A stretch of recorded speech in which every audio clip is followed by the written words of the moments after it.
Kimihi a ranga haua, kei hea rā he oranga mo taku Māoritanga e māku e ki atu ki a koutou kei whea mai tū atu. It is something for the people. E papaho atu nei. Mōrena! Mōrena!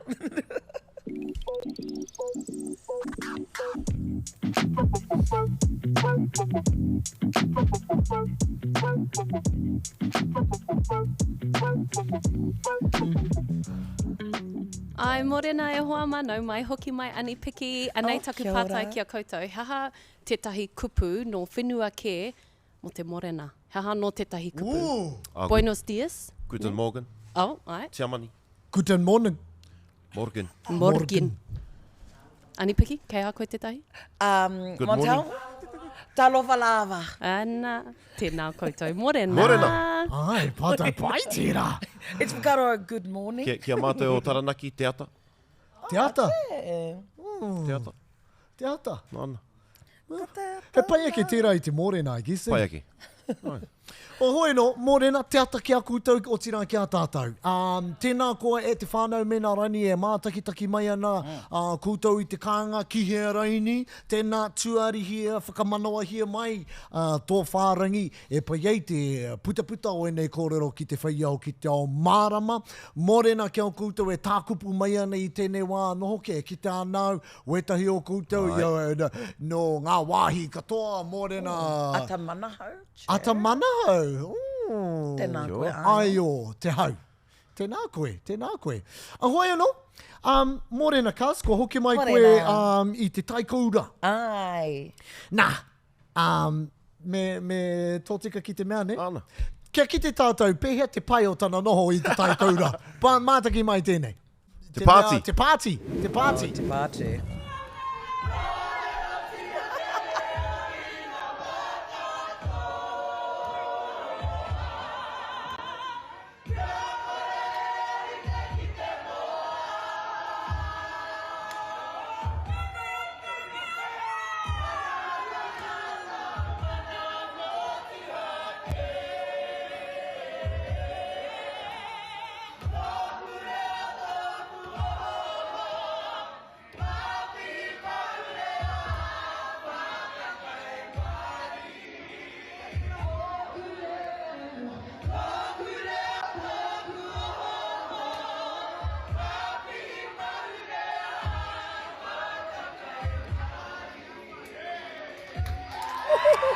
I haere koe ki reira mo te teikura reo. E rangi te hanga nei. I tū atu i te pāti, he haa koutou mahi. Hei, ara te whakatīnanatanga e whāma o te whiua te reo ki te ao. Ki ngā wāhi katoa, ki ngā horopaki katoa. Kamuti ko te kaupapa i whakaakuna ahau, ko te kiwaha, ko te reo opaki. Ana, kāri tū atu te pāpara koutou, hei whakaharatau, hei whakamātau i tērā kaupapa. Engari i pēhea, i te mea i kawe ai koutou, te kura reo. Ai. Tuarua. Ki te taikoura, ko te tuarua tēnei i ahi te reiria. I pēhea ki a rātou? Te tumanako i pai ki a rātou. Engari, i tino kaunga ki au nei. Kamutu, ko mātou te hunga pūkenga. Ia wā, e rua noho ngā wā ko tai atu ki reira hoi anō, he ako ngā hau hoki mā mātou. Nā, kia toro atu ki te hunga Māori e nohona me ngā āhuatanga ki runga i a rātou. He rere ke ki ngā āhuatanga ki konei. Engari, poha nei. Me ki pēnei au, ko te nui o tō rātou hiahia ki te reo. A kunipa he nui ake i te hunga e noho nei. Ki au te aroa. Moke. Ai, ko ia. Ne, kamutu, e tino mehiana ki a tupu ora, nā rātou tēnei kaupapa. Engari, ko te whakapai a kuni pēr, ka puta atu i ahi te reiria ki whenua anō. Ui. Rānana, hapani. Anei taku pātai ki a koe. Hea koe i whakaia i kia whakaakona te reo Māori ki ngā uri i whakarere i tō tātou whenua. Pātai, nui! Ai, hea te whakautu? Hea tātou e whakapau pūtea nei ki ngā uri kei whenua ke noho ana. Ai. Nā te mea, Nā tiare a hawi tono. E hara tēnei te whakahei te kaupapa. Ka tika. Koe nei tētahi urupaunamu ko toko ake i roto i ngā... Hei wero i a tātou. tēnā. Hei wero i a tātou. Pai mai kino mai anō hoki, e tika ana te pātai. Kia au. Anei a hau e mea nei, nā te mea ahakoa ki hea koe haere a he Māori tonu te Māori. Nā reira, mena ko tōna he kia ako i tōna anō aurea, ka pai tēnā kua whai ara, kua whai huarahi, kia pai ai tonu i tana noho atu ki tōna ao Māori. Nā, kei te ārahi pai tērā pātai i a tātou ki te kaupapa tuatahi o tō tātou Anei ka tuki i tēnā. hōtaka. I te mea, i puta te pātai, te tuahine nei, koe te ingo te wahine nei. Matariki crib. Matariki. Nā, ke titiro tātou ki tana pātai, anei. Don't come, anei te whakarāpopoto hanga, ne? Don't come home to us in a coffin. You're no use to us then. Ui! Whakapātari pai. Whakapātari pai tērā. He ao tātou whakaro ki tēnei. Nā, i reira koe, i whenua i tā wāhira, whenua ke, he ao whakaro ki tērā. Nā, koe nā pēr te tahi o ngā wānanga, e harai te me koera te pātai, engari, ko tērā whakaro, ko te wairua o te pātai rā. Me tāku, kia kaua, ahau e mea nei, e tautoko ana. E tautoko ana. Engari, e harai te me kāre taku whakaro nui ki te rahunga. Ko te mate ke, ko te kore pēr, ko te kore mōhio pēr o te ahi kā versus te ahi mātau. Ne? Koera te kōrero matua i te rā pātai. He ha te wāhi ki ia tangata. Mena kua noho wāhi atu koe i tō marae, i tō tūranga waiwai, kāre koe te paku hoatu i te paku inati.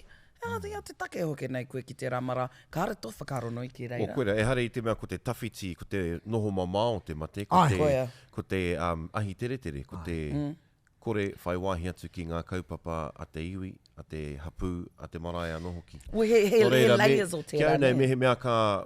Me puta tātou ki te ao, ki te kimi mahi, ki te kimi oranga. Engari, he ato hoatu ki tō marae. Me he mea ko kei roto tonu i a koe te koengo, kia hoki koe ki tō marae ki reira takoto ai. He hao mahi e kā tonu ai tō ahi i mua i tō hoki ngātu. Kei te tākoroa hau i te taiapane. Me... whai hononga tātou, ki o tātou iwi take, ki o tātou ahika, ne? I te mea, māku ki a tātou, tērā pē etahi o tātou, pai ana te noho ki wāhi ke, harei te me whenua ke, ki wāhi ke, you know?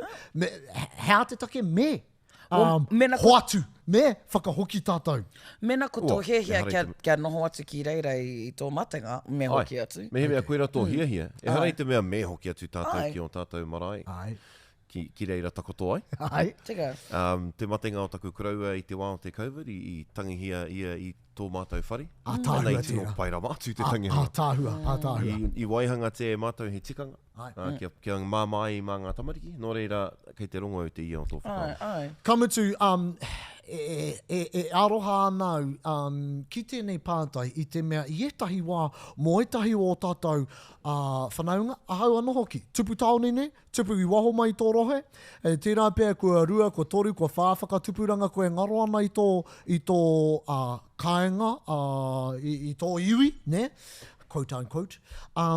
He ua te hoki! Ko ai te ahi kā. Tērā pēr kāre koe i te pai ki a rātou. Engari he pēra hoki. Nō reira ko ai te hoki. pōrangi ka hoki ki tērā marae. Nā te me he pēra hoki ki te hunga ahika. Ne, kua roa e pupuri ana i te mauri o te ahika. Kei a rātou te haipapa nui kia kaua i ngā kaupapa. Nā reira, mō tēnā hunga, he hoha hoki ki a rātou. I tuhia mai e tiri te papesh i te whaia tētahi tauira pai. O te whānau ka roa e noho ana i o tautahi, engari rite tonu te hoki atu ki ngā paukai, ki te koroneihana, ki te tutungi i te hatete. Nō reira, he tauira tērā ne. Aha koa kei wāhi ke noho ana, he aha tō hoatu. E rangi, he pai tērā tauira mō ngā paukai, i te mea he tauira pai tēnei, nā te iwi whakatū i ngā tau kimuri, hei whāngai te pani me te rawa kore, e rangi he kuaha anō tērā, e hoki ai ona uri. Ne? Mena kaore, mena no tetai iwi koe kaore a rātou he paukai. Mea koe, ne? Heha te huarahi e hoki atu ai koe ki tō kāinga. Ana me whakarite rautaki ia whānau, me he mea ka whakatauria, kua haere tātou, kua hiki papa tātou ki tā wāhi, heha te rautaki e tī kā tonu ai te ahi. Ana, koe na ngā kōrero i hua mai i wāmatakura reo i Aotearoa. Engari, kei te māramau ki te ia me te wairua o te whakapātaritari a matariki, i te mea etahi kua toru te kautau e noho ana ki wāhi ke, kāre he paku Anei a hoa ki te marae. Ai, anei. Ana ko hoki atu koe. ki te marae, he haipapa nui tērā kā tau ki runga ki te marae, mo tētahi tangata kāri paku... Ai, kaori whakahoki. Paku aha mo te marae. Ana, moku ak ne, ahau nei kāreu te noho ki tūranga, ki te tairawhiti. Engari aku tungane ka noho ana ki reira. Kia pono te kōrero, ka hoki atu au ki reira, ko au te sister o tātana, te sister o tame. E rangi e māro ana tō hono. Nā te mea he kaha hau ki te hoki. O e rangi kei reira tō whānau, ne? E rangi mena, kua ngaro tō whānau i te wāhira, o i tō kānga mo tētahi wā roa, heu aua. Hea te anō te kōrero a tō tupuna apina nangata, ko te ringa ki te rākau a te Pākehā, ne? Ko tō wairua ki ngā taonga ngā mātua tupuna, ne? Pai, haere ki Ahitereiria, ki hea rauni, i te au ki Poneke. A ringa ki te rākau a te Pāke whai oranga, ne? E rangi ai nei me kahata tātou pēne ngā kurereo nei, he kuaha pai tērā, hei kaua noiho nei mo te wairua, e rangi whakahoki te kiko ki ngā taonga. Nō reira ka pēhea koe, kua au atu i te kautau koe noho na Ki rotorua nei. Ka ahu pēhea koe ka mate ana. Teka. Well, i te mutunga o te rā, kaori au te whakatau, ne? Kei aku tamariki, kei aku whānau, kei ngā iwi, e noho nei, really. Kua paku memeha pēr tēnā whakaaro, tēnā momotikanga ne i te matenga o te tangata, mā te iwi, mā te whānau rānei e tohu. Kāre i te tūpāpaku. Engari. I te mea terapi etahi wā kaore māro ana ngā whānau, ne?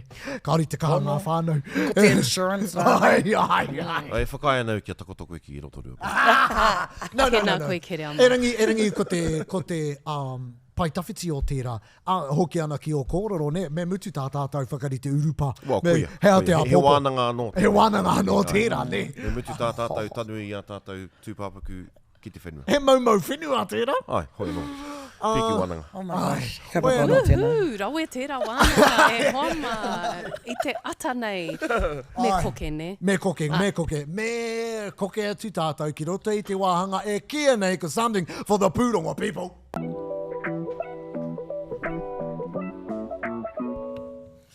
Kei a koe kere ama karawhiua. Kia ora, tēnā rā tātou katoa kei te tihi o a tātou pūrongo i tēnei ata i nanahi nei ko te hīkoi mo te e whakahea nei te pire Therapeutic Products Bill a rā tētahi pire. Kia riro ai mā te kāwanatanga e whakatau ka pēhea te tuari o tī rā te whakahaere i ngā momo rongoa rereke. Nā aha koa, he harei te mea kua tuhia te kupu rongoa Māori ki roto i tēnei pire, e tuana ngā pihi o e nei rangatira o te ao Māori i runga i te mā harahara. Kei riro mā te kāwanatanga, a tātou rongoa Māori e whakahaere. E wairaini, ne? E wairan. Tirohia te mānuka hani.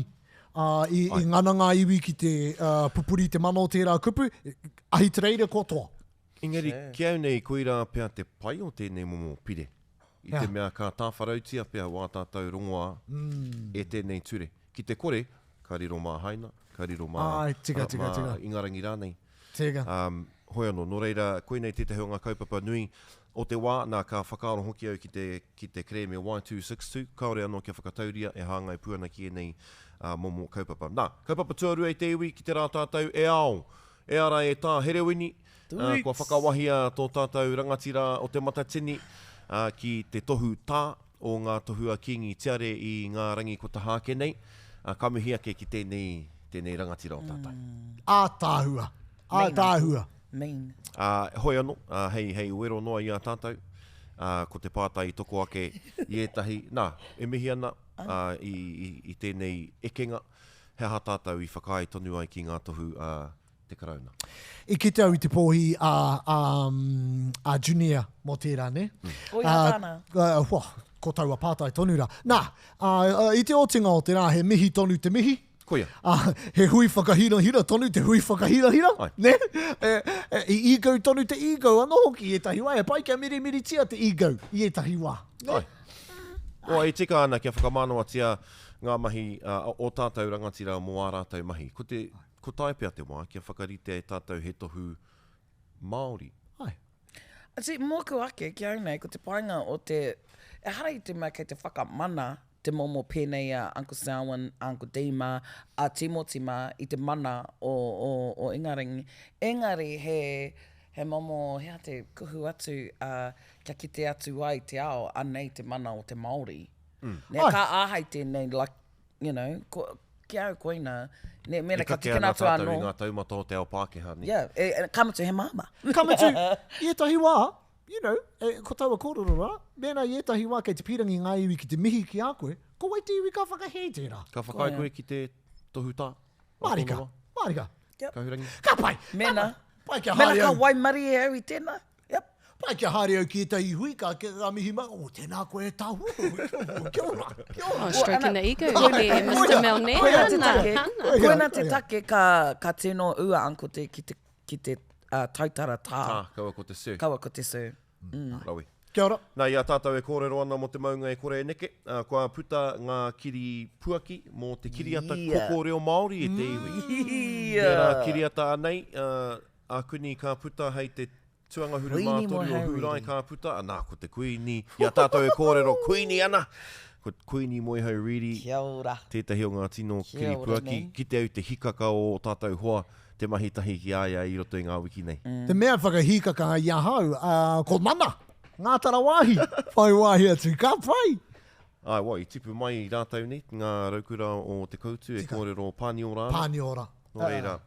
Kia kahata tātou tautoko i tērā kiriata, hei a koe nei putai ngā tono mō Encanto reo Māori ana. Ko putake. Ko putake. Ko putake ngā tono mō Nō reira Encanto. whakapātu kia mā te wā media i te iwi. Engari kawe e tino. Ka whakapā, ka tono kōrua? Yeah. Ai, rawa. Koe pia taku last chance, nō reira. E mimi tiana te wā. Tuiri kia manoa numa.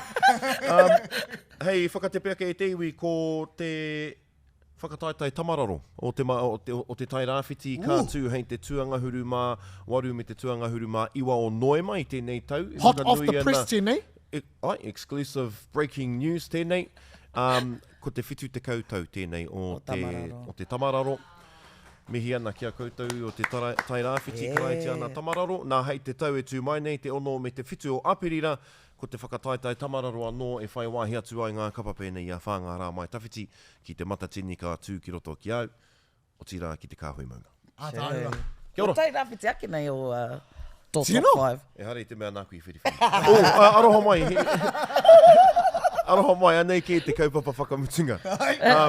Ko e te iwi koe nei te marama whakamatara i a tātou ki te haumora o te tāne, o ngā tāne puta i te motu. Nā, i a tātou e kōrero ana ki tēnei kaupapa i whakairia e tame iti. Tētahi kiriata whakakipa i a tātou ki tēnei kaupapa kia mātakitaki ake tātou.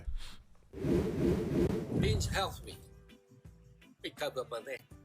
Hauora tana. You know, and hey, I was diagnosed with diabetes. I've been on pills. I went a pill for the heart, pill for the old fatty, you know. Still wasn't feeling too well. Even I got rid of the pills. I went full on vegan. No dairy products, no fatty meat, no fish. I love my kind one. I tell you, do a lot of the Bruce Lee stuff.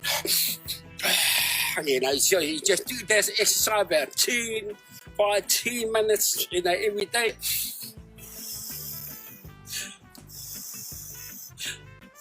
That's all you gotta do, man. And I'll be still like that. But that's the way. Ka pera kōru? Ai? Roa ki te community. E rangi he pai ana kōrero. I tūmeke hau ko huri ia ki te kai tupu ānuku, ne?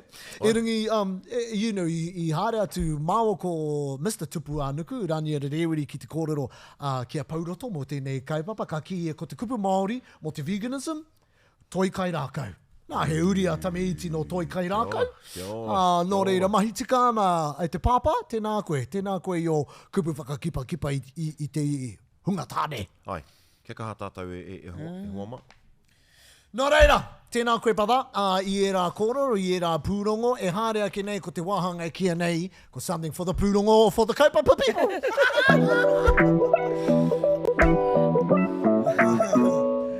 Nō reira, kia ora. Kaupapa nui te hārea ki nei, tēnā tukua mai o koutou whakaaro a koutou tā kupu mo tēnei kaupapa, Data Sovereignty.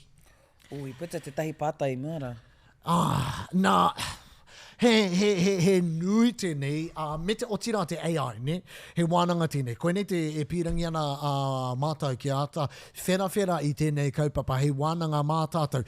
E kore mātou tātou e oti ngā kōrero kaupapa, ngā kaupapa katoa i tēnei hōtaka hoi no mātea hei tingana. Taku pātai, tēnei mea, tēnei kaupapa, hea te take kua hei pū mai tēnei kaupapa kia tātou? Wow, i te mea, he au matihiko tēnei. Koe nei, ia hau e ranga hau ana. I te pānui ia hau i etahi kōrero ana. Kua whakaritea te hiranga nui o tēnei kaupapa ki te wā i wāhia te atom. Pērā te hirahiratanga o tēnei kaupapa. He pērā te hirahiratanga o tēnei, te AI, ne, ki te oranga mai o hine ahu o ne. Kuia. Ie, korero mai tēnā. Korero hea tēnei e maua i tērā. I tūpono tai mao ko kere ama ki tēnei whakaro, ne? AI, hea, te AI tuatahi a te Māori, ko te poke-poketanga o hine ahu o ne e tāne, ana ka ora mai ia koera te artificial intelligence Ti hei mauri ora. ngā atua, ne? Ko tātou te ira tangata. Hoi anō, hei huaki i tēnei kaupapa, i puta te tangata nei. Montel Tivoli ki te mahi etahi mahi ki te pātai ki ngā iwi kamutu i tūpono whaiwahi mai tēnei wahine toa i roto i tēnei au. Kirikowhai ki enei kōrero. Nō reira, ke mātaki ake tātou. Hey Siri, what's data sovereignty?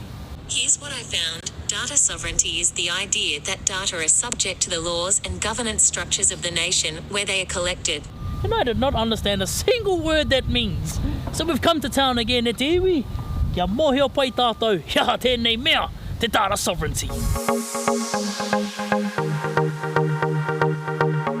Ko Kirikowhai Mikaere tōku ingoa, no tūhaurangi, no Ngāti Whakauwe, ko taku mahi, ko te pauarehi mō te kāhui raraunga. Ko te nako o tēnei kaupapa, ko te Māori Data Sovereignty, ko ngā mōtika mana whakahaere, mana motuhake, mō ana raraunga. Māori data is intentionally broad, but that when people talk about data, at its very essence, ones and zeros, as you build up, gets to numbers, and then you can, I guess, pull insights from that data to turn it into information, to turn it into knowledge, to turn it into understanding. Ko tākoe mōhio nei mo te data sovereignty, tēnei mea te data, te huhua o nā mata. I've seen some things around like blood samples, that kind of stuff is in data, so I guess it can be a physical or kind of be a tangible or intangible kind of thing. Ka pai, tangible, intangible. Last week we released a Māori data governance model, which is globally leading, and that's both our aspiration but also our challenge to the kāwanatanga about how our Māori data should be governed. And it holds, I guess, particular values that we expect Māori data in Māori hands, decolonised data. I roto I te reo Pākehā, because it's for the Crown and we don't want any misinterpretations about any tangas. He kura ka huna, he kura ka whākina, e kuro pupu ana te waiora. We've got our own rautaki for te mana motuhake. We've also created a data visualisation platform, Te Whata, where we are pulling iwi data out of whatever data sources we can from the government to put those into our iwi's hands so that iwi can put their narratives alongside their own information and statistics. We just finished up iwi-led census collections in 3 pilot areas around the motu, Ohua, ki te Tai Tokerau, tai rāwhiti me te rohe o te whānau Wapanui. They've done incredibly better than the response rates in 2018 for those different areas. So a lot of it really is about getting better information and access to our information, creating our own translators and building our capability, and then also future-proofing our information infrastructure. So information, translators, infrastructure, aha ko he iti, he pau na mu. Mohi o koe ki tēnei mea te ai, nā kaua ko te hunga ia. Engari, ko te artificial intelligence, mohi o koe? Mohi au ki te mea tōtai. Tōringa. So effectively, artificial intelligence is linked to machine learning, and those are all built on data. So the deeper the data, the better your technological advancements. The deeper the data, the more efficient your programming, your artificial intelligence, your machine learning. What we need to be very mindful of is the data that's used to build these particular algorithms and therefore the artificial intelligence. Tēnā rawa atu koe te whaia, e nai nei he tangata tino mōhio au ki tēnei mea te Data Sovereignty me te AI. Montau te voli, te AI Guy. Montau, te AI Guy. Tōringa. E pai, e mihi ana ki a koe pata. Hoi anō he ātāhua ngā kōrero. A Kirikowhai. Nā āhua roa anō hoki nō reira ka whakairitia e mātou tā maua uiui. Āhua hawhi haora te roa, and kua puta i ai he tahi whakaaro. Kamutu ko te pātai, hea te atua o te data, ne? Koe te atua, ana. Koe te atua, nāna i whakahua me te whakapapa anō hoki, me toro atu koutou ki te podcast o Arataua, ki te whakarongo atu. He rawe ana kōrero. E rangi, i puta i ai e tahi mea mō ngā tūpatohanga, e tahi o ngā hua anō hoki o tā te Māori, tiki atu i te mana o tā tātou kohi i ngā raraunga, i te data. Ne? Hea o tātou mōhiranga whakaro ki ana kōrero, kua puta. E mihi ana ki a Kirikowhai o tira ki a rātou, ngā rangatira o te iwi Māori a kōkiri nei tēnei kaupapa ko te Māori kingi anō hoki tētahi no konei. Ko Karen Verka anō hoki, no reire mihi ana ki a rātou kei a rātou te whakakitenga ne. He nui kia nei, he nui ngā mōreareatanga o tēnei ahutanga. I te mea, ia rā, anak e whakapāho atu nei tēnei ki runga o pukamata. Ia rā, kei te hāua a tātou raraunga ne, e wai atu rā nei. Kāre tātou te mōhio kei te ahatia, te reo Māori e kōrero hia nei e tātou. Ako ne pēr, ngā whakāhua o a tātou tamariki. Koe ia. E rā mo moahuatanga katoa. Koe nei te take, ka noho muna e tahi kōrero, a tēnā iwi kia kaua rawa e whakamōreareatia e tangata ke atu, ne? Koe nei, i puta i ai te kōrero i roto i te uiui, koe nei te umanga nui o te ao. Kei noho tātou ka whakaaro ko Tesla, ne? Te umanga nui, ko te AI, ko te umanga tino nui o te ao, ko ngā raraunga. Nā, koe nei kamupene nui, koe rā te tino kura kei a rātou. Kamutu e hoko ngi ana, e whakawhitiwhiti ngi ana i wānga nui i ngā kamupene kei a rātou te pūtea.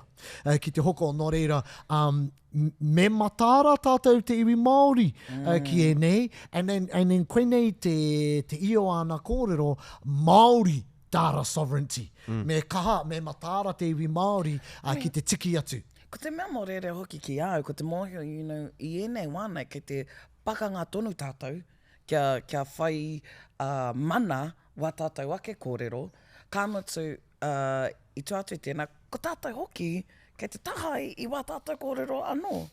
Nā reira, ka whakarohia tēnei kaupapa, oh my god.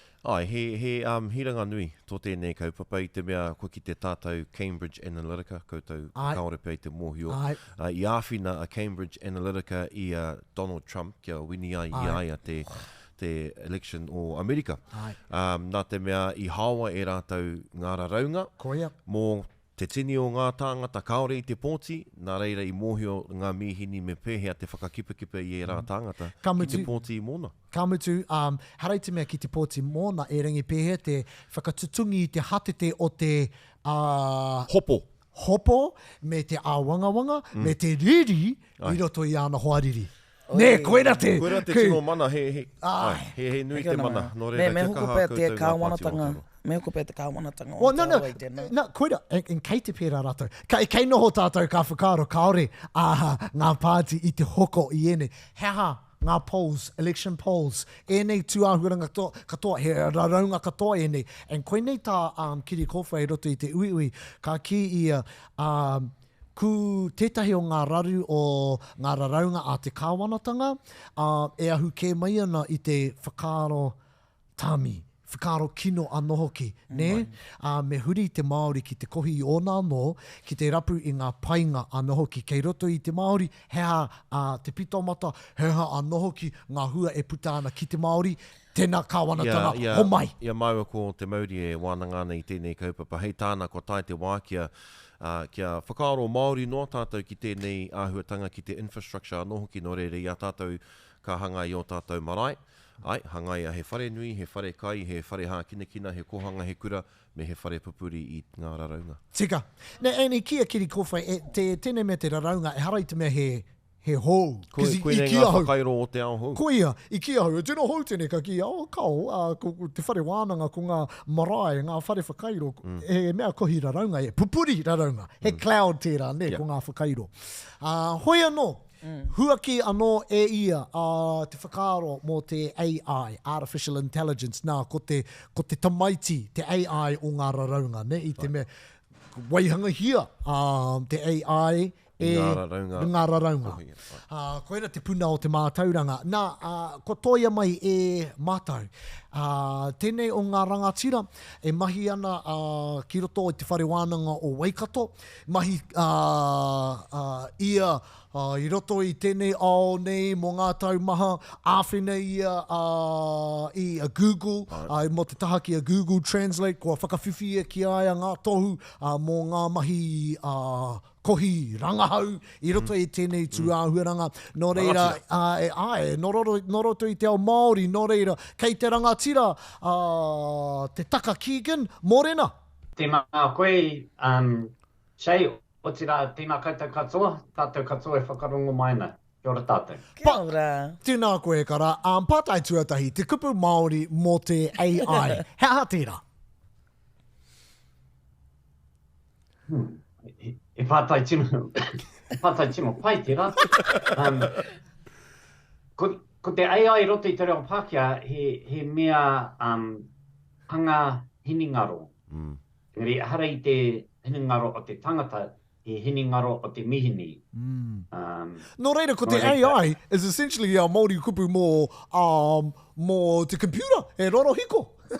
Mātauranga mati hiko. He roro tere. Ana. Hei wānanga māna. E tika ana tēnā whakaaro? Kind of, he awa pera te whakaaro. Because I think, kaore e tima tika ana tērā kupu. Kaore no te, ko te āhua, kaore no kia hanga te rorohiko e whakaaro aki ana mo ona aki whakaaro. Ko tono no iho, e whakahoki kōrero kua tuhia, ko kōrero kītia. Tika. Kaore no te pai ki tērā intelligence. Engari, e tika ana te artificial. Nā reira, koe nā pia te rereke. Nā te mea kia ana ka whakarongo ki te kupu AI, ka whakarohia ngā kiriata iRobot. Nā reira, ko te artificial intelligence, e mea nei koe, kai aia o nā ake whakaro. Ai, tika. Scary. Nō reira, Kaore no tātou kia tai ki tērā. Te āhua nei he artificial intelligence, engari kau, ko tōna mahi no iho, he whakahoki kōrero koe tuhi e kētia, ko kōrero te. Kaore i te āta whakaaro mo tōna ake, i tōna ake ao. Nō reira e kara, Ko koe tēnei, ko whakawhiwhia koe ki e tahi tohu, whakahira mo te rangahau, I āwhina koe, I ārahi koe, I a Google, mo te taha ki a Google Translate anō hoki. Nō reira, kamutu koe nei tō mahi iaia nei ko I te whare wānanga o Waikato, mo tēnei mea te artificial intelligence, ne? E aiki a Montel te ai. Nō reira, hea te tino ngako e mahi nei koe I tēnei wane I roto I tēnei au e kana. He hanga mea ke mua I te aroaro, ke mua I tō aroaro I tēnei wā. Mihi mea, ka titiro koe kia chat GPT I roto I te reo Māori, ko te āhua nei e tai ana te rorohiko te kororo Māori. He āhua pai te reo a chat GTP I te reo Māori, āhua pai tana whakahoki kōrero, engari kauri I te tino tika, e roa ngā whakaro I tēnei wā. Tuatahi I pēhia te rorohiko e taia te whakahoki kōrero Māori mai, tuaroa heahanga āhuatanga e tai ana e tātou te whakarite hei paenga mō tātou. Nō reira koera te aronga I tēnei wā. Tuatahi I pēhia te pai, I pēhia I whakarite pai tēnei ChatGTP mō te reo Māori tuaroa, me pēhia tātou e āta poipoia taua tapu kia āwhina, kia arahi I a ngai tātou. Yeah. Oh, hai. Mo te hunga kāre I te mōhio hea te chat GTP. Hea te tikanga o tēnā mea. Ne hea, what tana whainga? Hea te whainga o tērā mea o te chat GTP? I kēnei I roto I te reo Pākehā, he generative text machine. Nō reira, ka tukana te pātai kiaia ko tāna e whakahoki kōrero kia koe. Kauri tērā mihini I te mōhio hea tāna kupu, ko tōna nuiho he hanga riringa kōrero. Hoi no mihi mea ka āta titiro, ka āta pānui ana kōrero, hika, e tangata ki tērā, e tukana ana whaka. So koera te a wangawanga kia itihi, ko tai ki tātou ki te wā o te intelligence, o te mihini, engari kāo, e whakahoki kōrero nuiho. Nō reira. Kaue maharahara kua tai ki atu tātou ki reira, te āhua nei kua tai engari mihi mea ka āta titiro I ana mahi, kao, he mea whakahoki kōrero nuiho. Ko te raru, e tino pai tērā kōrero. Koia. Ko taku pātai ki a koe e kara, mo te whakamaori I a ChatGPT me ngā taupānga pērā. Kei te pīrangi te iwi Māori ki te mahi pērā? You know?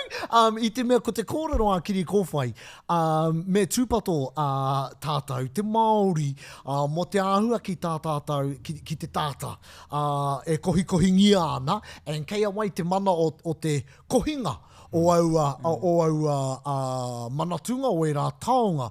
Nō reira, ko taku pātai, kei te pīrangi tātou, ko oti ke rā wānanga, o ko oma ke te rā hoeho, ki te kore tātou e whakamaori I a ChatGPT, ko tētahi atu ka whakamaori. Hea, kei te pīrangi tātou ki te mahi pēra?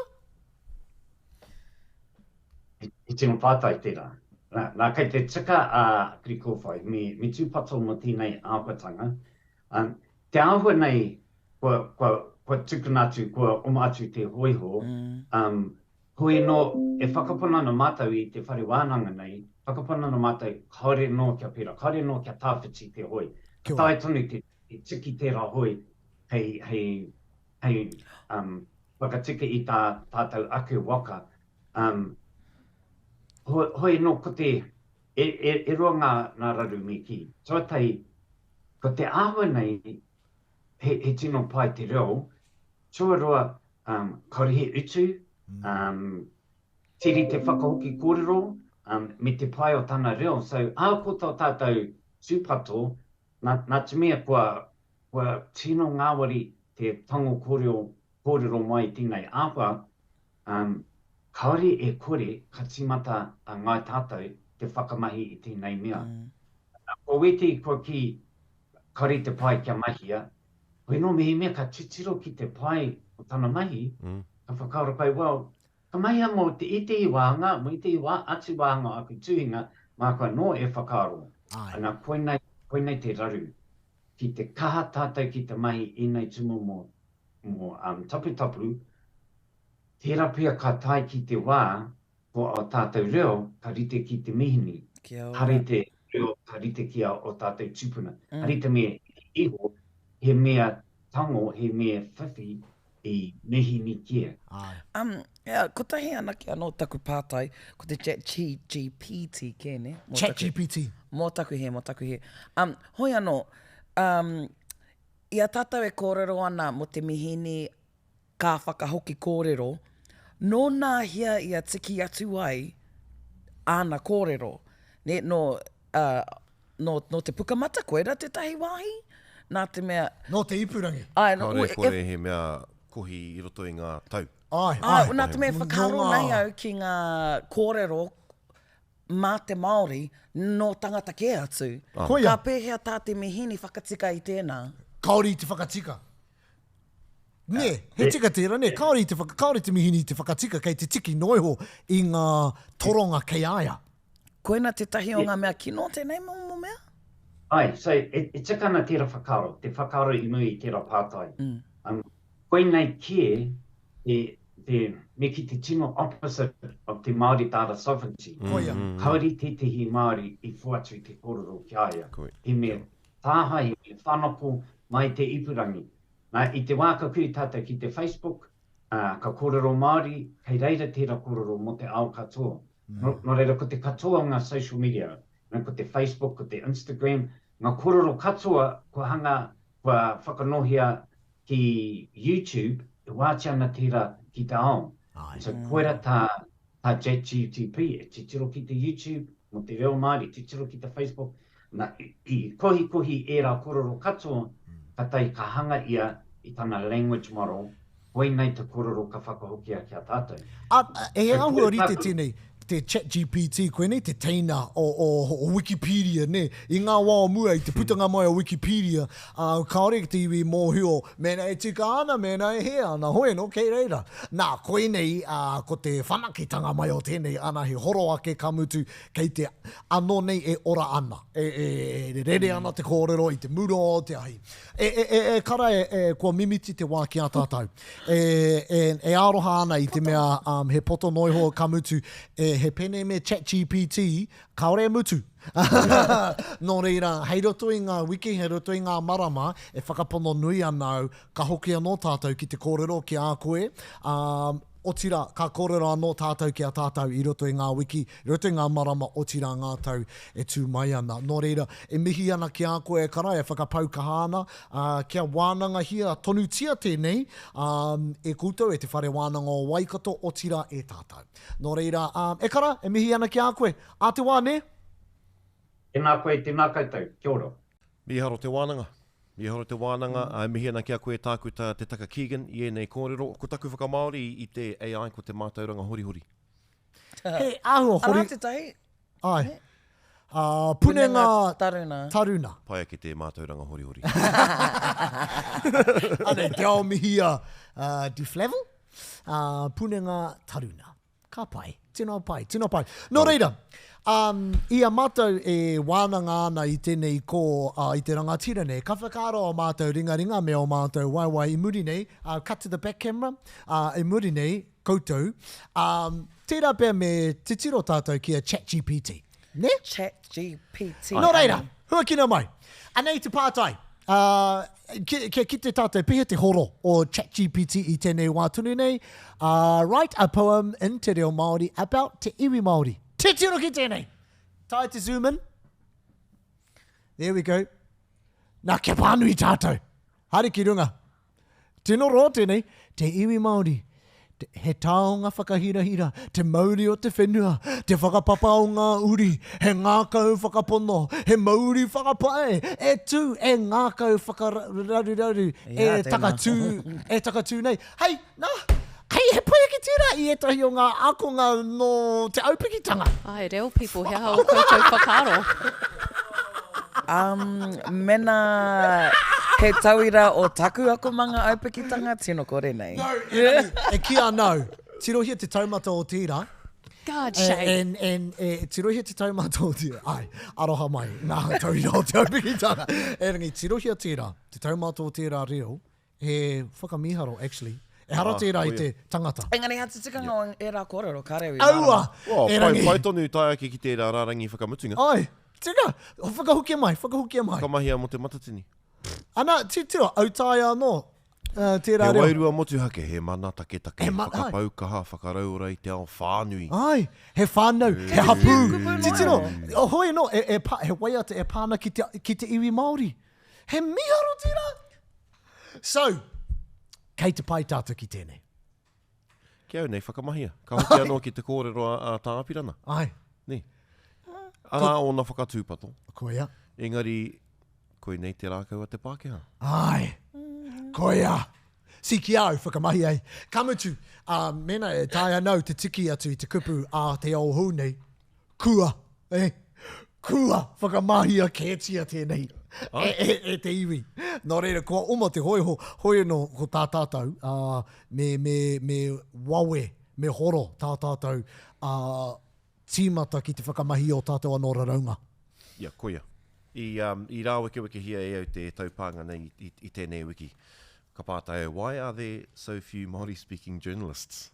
Ko te whakahoki a te mihini nei. Ai. There are a few factors that contribute to the relatively low number of Māori-speaking journalists. He nui ngā whakautu. Roa te whakautu tukua mai e ia.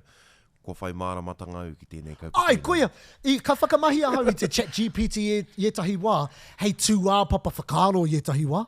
You know, mena kei te whakairo ahau i oku whakaro, because i tahi wā he riti ki te bouncing board, te chat GPT. Tukua taku pātai, ka tukua mai, and then tērā pēr kāre i te whakai. Yes, matariki.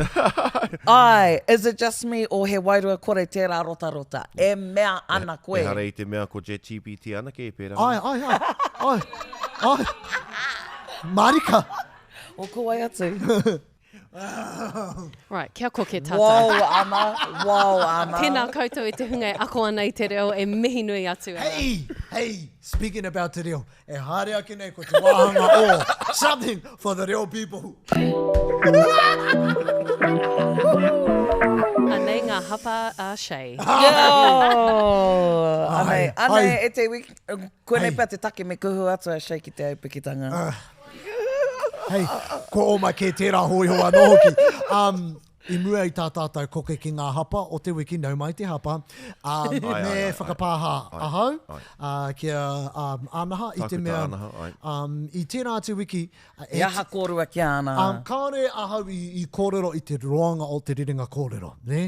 I ki ahau ko te hapa, kerea mai i tērā wiki ko te rohe i ki koe o, te aroa, ko te whakatikahanga, anaha ko e rangi kāre au i ki te roanga o te rerenga kōrero, e te aronga ke ko te whakataitai kapahaka a te rohe a te aroa. Ai.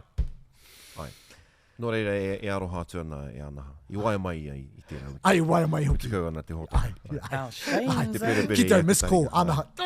Ai, mea tau ki aia no shei tihi. Hoi anō! Ke tino hia e tātou ngā hapa o tērā wiki. Anei te mea tuatai. Kotahi piriona mārika. He wana tua tēnei. Piriona mārika me tukua mai. Kau e whakahangu ni? Kau e whakahangu i te me, muri mai te me. Kia kaua rawa. Engari, kei te pērā tonu, he hapa nui, kei te rongo tonu, uri noa, tēnei ngā rerenga pēnei te, me mahi a. Ne? E hara i te meke te tiro kia koe Montana te meko koe pēnā. Me mahi a, Anei ki te rerenga tika, ko tahi piriona marika me tuku mai. Ai. Tukua mai rānei. Ai. Tukua mai. Te ko tahi piriona tāra. Hoki mai, and tukua mai te kamera. Kia ora. Nā, ko te hapa tuarua tēnei. Nā, koe ne te mea mutunga anō hoki. Mahia mai. Nā kui. Ka bai. Anei a papa e ngana nei ki te pupuri i ana roimata. Nā...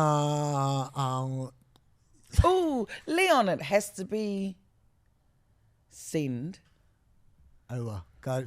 Well, what chingans? E hoa, hoi no, tēnei.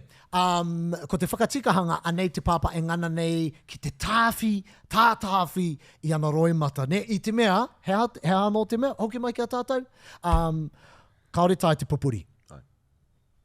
Ne. Ngā roimata tau korona nei. Ai, he pēnei me te manoa, ne? Nā, ko te manoa mō koutou, kei te runakitanga.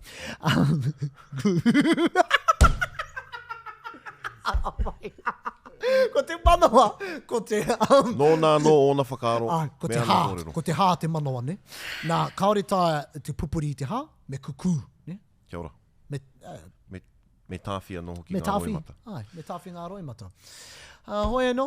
Nei, ke te whakapākeha a Leon i te rerenga kōrero. Me tukua. Right. All right. It has to be sent. Sorry, Tingans, not quick. Tēnā koe.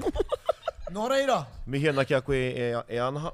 Ai. A tāhua e hoa, a tāhua. Nā, hei te weekend nei e hāre atua nā māua, ko te reo, māua, ko kahurangi. Kei te haere mai koe? Me anipiki, ne? Ai, kei te haere mai a anipiki. Pea. Ai, ki te wānanga te whanekiretanga. Hei reira, ahau. Ka tātangia mārika ahau. He ware. He ware anō koutou ki ngā hapa o te reo Māori i kore ai e kitea te hapa o te reo Pākehā. Oh my God. Ai. Right, whakahoki, gosh. No, kawe whakahoki. E nai kei te nai runga taku mo, kei te mātaki taki mai a Leon, ko ahua, oh God, here you go. Ka mai. Tēnā tātou e te iwi Māori. Nō reira, hei whakarāpopoto e hoa mā, he nui ngā kaupapa e hārea ki ana i tēnei weekend, tēnei mutunga wiki, o tira ngā kaupapa nui te hārea mai nei. Hea ngā kaupapa kei mua i te aroaro, kere ama? Kaupapa nui kātū ki roto rua pōpō, ko te whakatuwheratanga o ngā whare tāwharau a Ngāti Uenuku kōpako. Ai, nō reire mihiana ki a Ngāti Uenuku kōpako. Ka mutu ki roto o tauranga moana ko te hui nui a te ahu whenua trust. Ai. Nō reire ko tētahi tarati no tauranga moana ko ngā i tūkairangi. Tētahi o ngā finalists. Me te teko. Me tētahi atu. Nā, tātou, koutou, ngai bougie Māori, kaha ana ki te kōrero me mutu tātou, tātā i te whenua, e hoama nui te Māori kei roto i te mahi ahu whenua. Nā, mena ka tai koe ki enei hui, ki ana enei whare. Okay, pātai. Ne? Me te ahurei tūhaurangi a te rātapu. Anei, fun fact, anō mai. Pōpō, a te rāhoroi, tuangahuru o Pipiri, ko te rā i Huai a Tarawera, i te tau kotahi mana warerau waru te kamau. Nō reira ka piki atu a tūhaurangi me Ngāti Rangitihi ki te tihi o Tarawera, ki reira kawe ai ngā mate o te tau, me te whakamahara anō hoki i te parakuratanga o mātou Pākeke i te wai a rātou. Anipiki? Hea ngā kaupapa hāre ana i mua tō aroaro i tēnei mutunga wiki nei? Ko te kaupapa, tā tātou kaupapa o te panekiretanga. Ai. Poho kere ama. Kare koe pohiri tia. Nā, mo te hārenga ne, mo tā tātou hārenga. Tira tūmata i tia. Kau i tuku te tono ki te katoa. Leon. Ai. Ka pai? Public call-outs, nā. Koia, me te... Kamutu me hoki au ki te mahi ki whakata Māori. Kia ora. Hei, Sorry, Glau. Piki kaupapa e haere ana e pirangi anau te mihi ki tētahi o ngā whare whawhai, ngā whare mamau o te aroa nei, piki hui e tū ana popo ki taku mōhio, te pō tuatahi. Nō reira, kia mātaki tātou i tēnei ripene, i mahia mai e mātau, e pāna ki tēnei hui nui, hui whawhai, hui meke meke, kātu a te weekend nei, mātaki hia.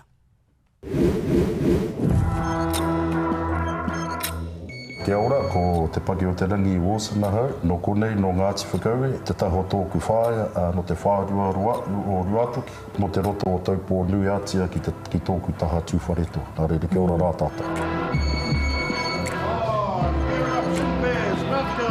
Ko te whakataetai ko te Gamma Oceania Championships ki Tāmaki Makaurau.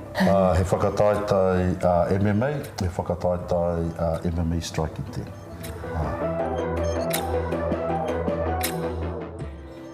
Te wāhia kia mātero Hori Thai, te nunga o ngā tangata whawhai ko te MMA. Tētahi āhuatanga, tērā te āhuatanga e whai hia ana mātai, te nueno o ngā tangata whawhai. Engari, he pūmanawa he āhuatanga anō kei tua i te whawhai no. Mai te timatahanga o te taraina, o te fight camp, ka puta mai nā pūmanawa, nā āhuatanga e whiwhi ana nā tangata whawhai.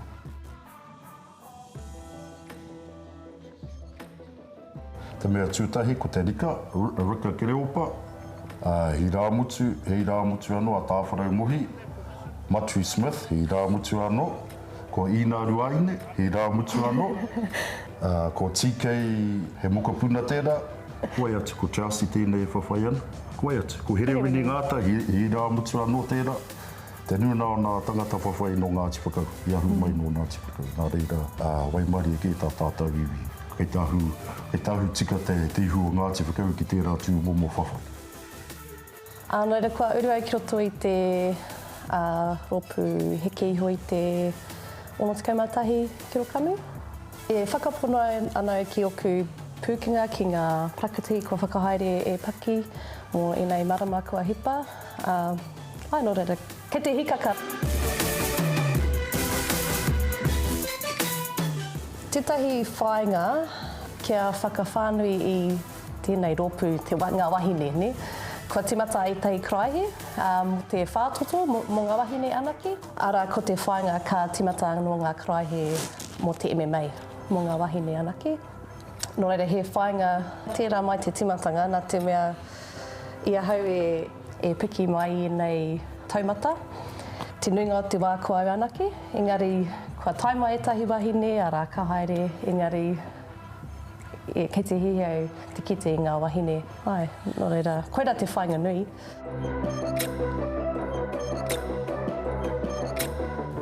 Tētahi, kia uru atu etahi o nā memo o te karapu nei ki ngā fight organisations Hurinoitau.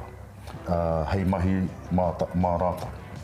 Pērā i taku tamaita hakarāia, pērā i ngā tangata whawhai o City Kickboxing, ko te tūmanako ka uru rātau ki roto i te UFC, Bellator, One FC, hei mahi mā rāta. Koira tētahi tūmanako māko. Ko tētahi whainga hoki punga kia piki te haura o te whānau. Nō reira, ka kite i ngā whānau kei te whakangungu ngā tamariki, ngā mātua, ngā kuia, aha kua te kraihe he pamaupea, eki mai tai aha rānei. Engari, ki te piki te haura o te whānau katoa, te ātinana, āwairua, hinengaro i rā āhuatanga katoa.